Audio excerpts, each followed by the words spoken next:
Hi folks, hoping everybody's had a good Easter weekend. It started off a bit cold today on this bank holiday Monday, but it's brightened up nicely now. So here we are, outdoors. I'm back with my short lives. Um, so I thought I'd talk today a little bit about sitting alignment. It's one of the things that I think is really important because the idea that we shouldn't sit is a little bit absurd because we have to sit for, a lot of what we do. Hi Sam, happy Easter to you too. So if you've been working from home or if you just generally are sat at a computer for a while, a few things that we need to bear in mind. Um, okay, so let's see. So what your pelvis is doing is really important. If when you're sat, you have a slightly tucked pelvis, so this idea that we tend to slouch, so we sort of tend to sit back, so we're rolled back onto the tailbone. So what I want you to do, guys, if you're sitting, if you have something to sit on right now, is find the bony bits at the front of your pelvis and roll your pelvis forwards so that your hip bones and your pubic bone are vertical to each other. It doesn't really matter what you're sitting on or how high it is. If you find on your chair that you can't sit in a neutral pelvis easily, then putting something extra underneath it, and you can literally make it up, just grab a cushion, a rolled up towel, anything, to give yourself that little bit more height. So if you try that out when you're sat, find your sitting bones. They're called that for a reason. If we're going to sit, we want to sit on the sitting bones, which means your pelvis is a nice stable base for your spine to sit in. So your sacrum is the triangular bone at the base of your spine that sits into the pelvis, and the sacroiliac joint. If you've had problems with it, you'll know what that is. But you want to kind of make sure that as you're sitting, that you're sat on your sitting bones, which takes the pressure off these lumbar discs and that sensitive area around the sacroiliac joint. So, however you're sat, there are a few things that you can do to kind of break up that time as well. So, you know, set yourself a little timer. There are even apps that you can get that give you a little timer. And let's say all you do is you stand up, roll your shoulders a little bit, and sit back down again. You've done something. You've sort of shifted those metabolic waste products.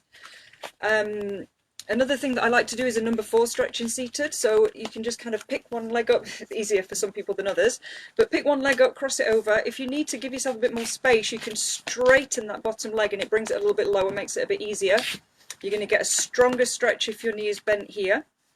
And again, in this position, I don't care where your knee is, you can bring the knee up a little bit if that helps, but feel that you're rolling your pelvis forwards, and that will give you more stretch into this hip at the side, so these muscles around the side of your hip. If you've got the flexibility for it, you could even come into a little lean forwards, and if I show you that from the side, we're not rounding like this, that's not going to do anything. So, you kind of, again, feel that you're moving from the pelvis as you come into that lean forwards. Everything else stayed nice and stacked. Yeah? Something else that I wanted to talk about is sort of neck pain. So one of my friends has been telling me that she's getting pain in the neck, literal pain in the neck, at the back here. And I suspect it's because there's a little bit of a forward head posture happening while she's getting engrossed in her work.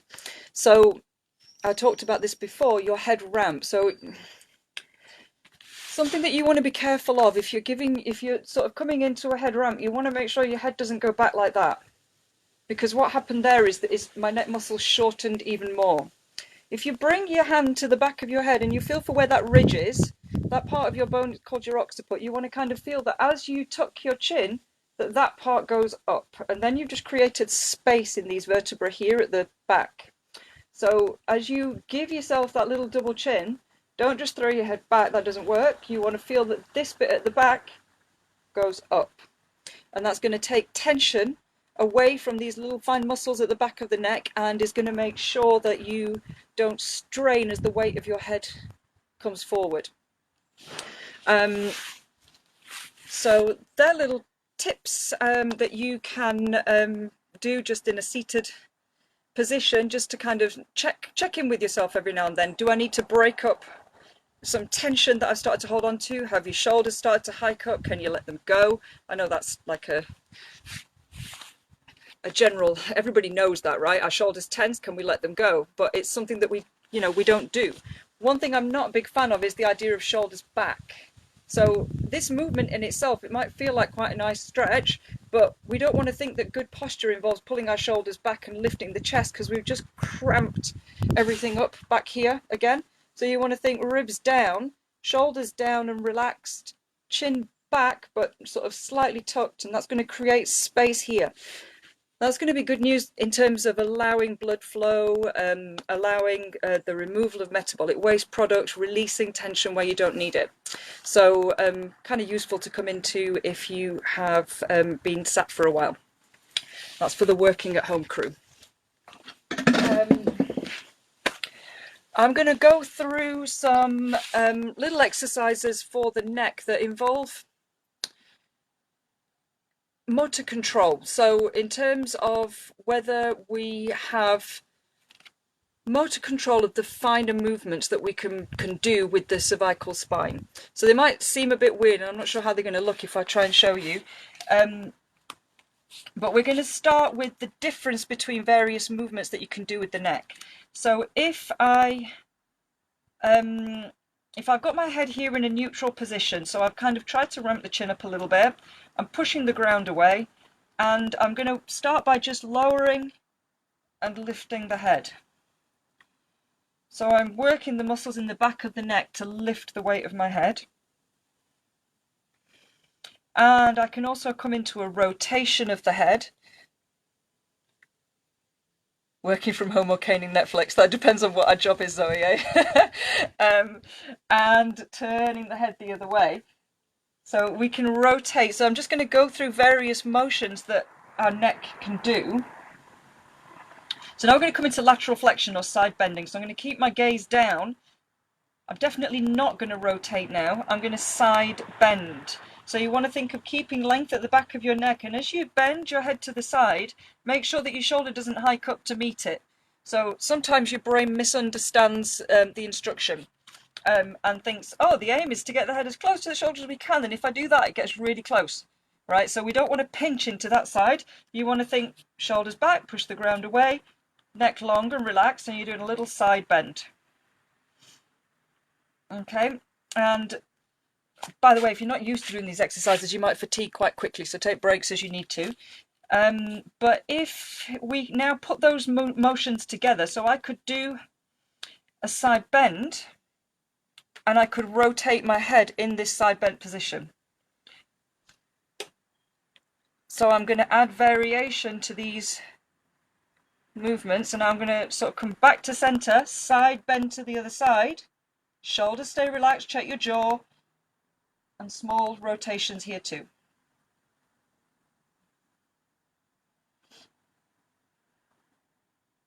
And then back to center. So other things you could do is come into that side bend again and work the up and down there. So these movements are not really meant to be stretching you, they're challenging your coordination and your motor control. So if you need to take breaks because you're fatiguing, then that's fine. And back to center. Okay, so we had the up and down motion of the head, we had rotation, and then lateral flexion, and then the combination of the up and down and the rotation in different neck positions, all of which will help to build your strength here to help keep your head stacked on top of your rib cage and help release tension through the fact that if your brain trusts you that you have control of things, it doesn't need to tense you up to protect you. Rhomboid push-ups are one of my favorite exercises, and my clients bitch about them all the time, if I'm honest, but really useful because your rhomboids attach to your thoracic spine. So if we think of the upper thoracic here, a lot of us, when we get that exaggerated curve, it tends to be there, myself included, if I'm not careful, I have to work hard at keeping the strength to keep my head stacked on top of my head. So coming back into my all fours position, arms nice and straight, shoulders back away from your ears, and you're going to let your shoulders slide together and push back up again. I know I bang on about this exercise all the time. I've done it in quite a few of these little lives, but it's such a useful exercise. Again, do you have the motor control to register whether your arms have started to bend a little bit? Are your hands curling away from the ground as you bend? You know, press your index finger down into the ground. When you come with your shoulders together, are you coming into a bit of a cat-cow? You know, can you keep your spine neutral and work the muscles underneath your shoulders? And as you drop down, so what I quite like to do is break this down a little bit, and as I drop down and the shoulders come together, can I pull my shoulders back again away from my ears? And then as I push all the way up, again, when people are trying to go to their end range in this exercise, they sometimes go that little bit too far and the shoulders come up. So I want you to work on keeping your weight forward over your wrists and pulling the shoulders back away from your ears even as you're going up and down.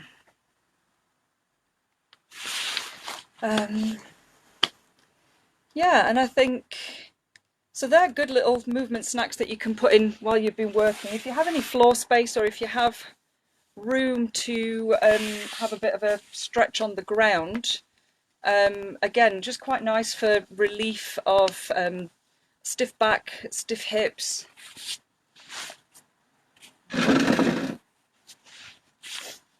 Is the camera going to work? Can you still see me, folks? I hope so. Right, okay, so I've got my feet nice and wide, and I'm going to let my knees drop to the side. Little windscreen wiper legs. You can just do a couple of these to start with.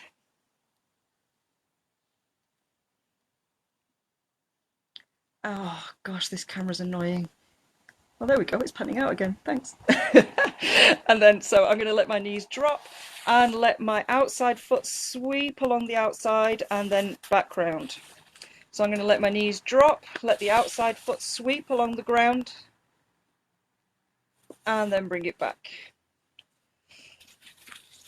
Sweep it around. You can take your opposite arm in a semicircle towards the toes and back. So again, this movement just generally feels quite nice. It should be nice and gentle. But it includes it involves a little bit of coordination. What limbs moving when? Where am I in contact with the ground? How does it feel as I stretch? All of these things you can be concentrating on as you generally have a bit of a wriggle around.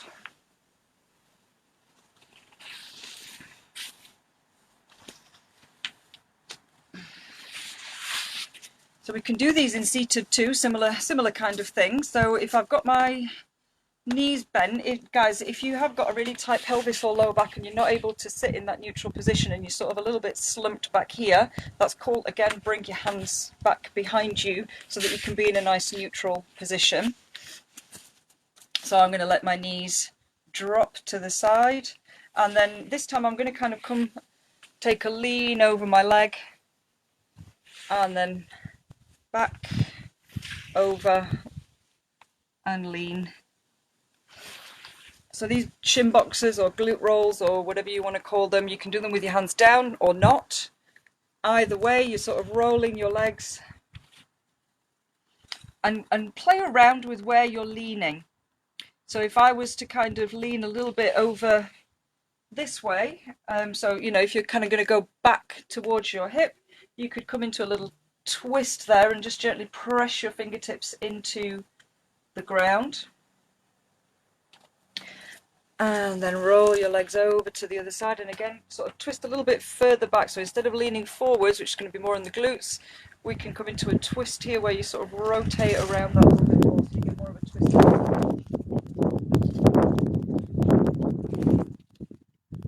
So if you were to give yourself movement breaks, I'm not sure how that will work if it is a Netflix binge, Zoe, hey, but if you are actually being productive at your computer and you set yourself little movement breaks and you sort of chuck yourself on the living room floor for 5 minutes, have a good fidget, My personal belief is that that will increase your productivity. It will help your concentration because, again, as you mobilize your joints and you concentrate on your movement just for a couple of minutes, it kind of helps to regenerate, to rejuvenate, energize a little bit. So if you're starting to find yourself feeling a bit stagnant or stiff, then I would definitely recommend doing that. Um, yeah, so let me think, what else could we go through? Something else that I had a go at the other day was some breathing exercises. So if you have a band or could use a pair of tights, the belt off your dressing gown, anything. I didn't get my band ready, but I'm going to use my hands. You could feel with your hands as well. So let's say you've sat yourself on your chair and you've found your sitting bones, so you found a nice neutral position. You're going to drop the ribs down a little bit and ramp the head back from the top, so you're getting that length here in between these vertebrae. And if you can reach, bring your hands onto your ribs so you've got your thumbs along your back.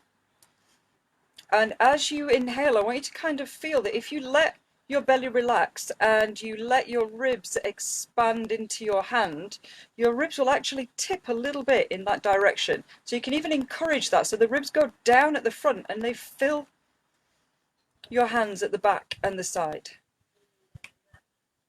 So if you were using a band, I've got quite a stiff band and I had it crossed over, and that was a really good stretch to kind of stretch these muscles in between your ribs. But using your hands, you know, it still works. You can apply a little bit of pressure. You're kind of pushing in so that as you inhale, you're feeling the resistance of the pressure that you're pushing in, whether you're using a band, a belt, whatever you're using to feel that feedback. If it's your hands, again, you can choose how tight you make it so that you can breathe into your hands. So you're filling this bit here. You never have to pull your belly in, but to use your diaphragm properly, you want to feel that you're expanding the ribs, and particularly this area here. So if I was sat on a chair and doing that, I've got my hands on my ribs here, and I'm going to check that I'm on my sitting bones. So I'm going to roll my hip bones forwards. I'm going to pull my ribs back a smidge, and I'm going to come into that twist and breathe into the ribs again. So I'm going to rotate to the side, breathe into my hands. So I'm trying to stretch those intercostal muscles. And then come back to center. So